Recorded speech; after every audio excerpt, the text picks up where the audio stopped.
আবারও শুরু হলো যুক্তরাষ্ট্র ইরান পাল্টাপাল্টি হামলা।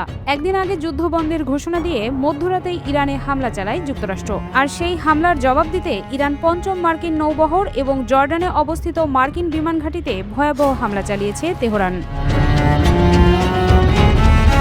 ইরানের ইসলামী বিপ্লবী গার্ড আইআরজিসি বলেছে, দেশটির দক্ষিণাঞ্চলে যুক্তরাষ্ট্রের হামলার জবাবে তারা বাহরাইনে মার্কিন পঞ্চম নৌবহর ফিফথ ফ্লিটকে লক্ষ্য করে ড্রোন হামলা চালিয়েছে। ইরানের রাষ্ট্রীয় সংবাদ মাধ্যমের খবরে এ তথ্য জানানো হয়েছে। এছাড়া জর্ডানে মার্কিন বাহিনীর অবস্থানস্থল হিসেবে পরিচিত একটি বিমান ঘাঁটিতেও হামলা চালানোর দাবি করেছে আইআরজিসি। এক বিবৃতিতে আইআরজিসি বলেছে, দুই পক্ষের মধ্যে সংঘাত এখনো চলছে। একই সঙ্গে তারা হুঁশিয়ার করে বলেছে, যুক্তরাষ্ট্রের সামরিক আগ্রাসন অব্যাহত থাকলে আরও কঠোর জবাব দেওয়া হবে।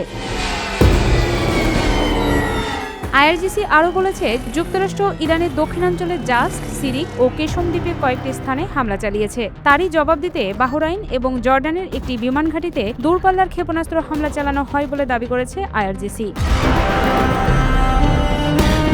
আইআরজিসির বিবৃতিতে বলা হয়েছে, তাদের ছোড়া ক্ষেপণাস্ত্র বিমান ঘাঁটির 4টি গুরুত্বপূর্ণ স্থাপনায় আঘাত হেনেছে এবং সেগুলো ধ্বংস করেছে। এর মধ্যে আছে F-35 যুদ্ধ বিমানের হ্যাঙ্গার এবং একটি প্রধান কমান্ড ও কন্ট্রোল কেন্দ্র। আইআরজিসি এ ক্ষেপণাস্ত্র হামলাকে বড় আকারের প্রতিশোধমূলক অভিযানের একটি ধাপ হিসেবে উল্লেখ করেছে।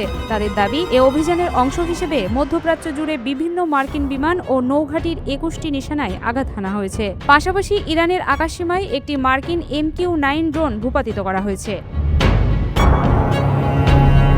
এদিকে হরমুজ প্রণালীতে মার্কিন সামরিক হেলিকপ্টার বিধ্বস্ত হওয়ার ঘটনায় মঙ্গলবার ক্ষুব্ধ প্রতিক্রিয়া জানান ডোনাল্ড ট্রাম্প। এরপরই মধ্যরাতে ইরানে হামলা করে যুক্তরাষ্ট্র। অথচ তার একদিন আগেই যুদ্ধ বন্ধের ঘোষণা দেন ট্রাম্প। শুধু তাই নয়, নেতানিয়াহুকে সাফ জানিয়ে দেন, ফের ইরানে হামলা করলে ইসরায়েলকে সেটা একা সামলাতে হবে। তারপরও যুক্তরাষ্ট্রের এই হামলা ভিন্ন কিছুর ইঙ্গিত দিচ্ছে বলে মনে করেন বিশ্লেষকরা।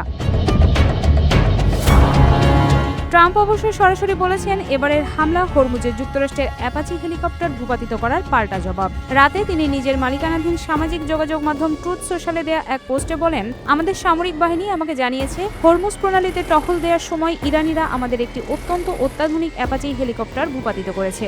যাই হোক না কেন, এই হামলার জবাবে যুক্তরাষ্ট্রের পক্ষ থেকে প্রয়োজনীয় পদক্ষেপ নেওয়া এখন অপরিহার্য। এদিকে ইসরায়েলের সেনাপ্রধান আয়াল জামির কঠোর অবস্থানের কথা জানিয়ে বলেছেন, নির্দেশ পেলে ইরানে আবারও জোরালো হামলা চালানোর জন্য ইসরায়েল প্রস্তুত রয়েছে।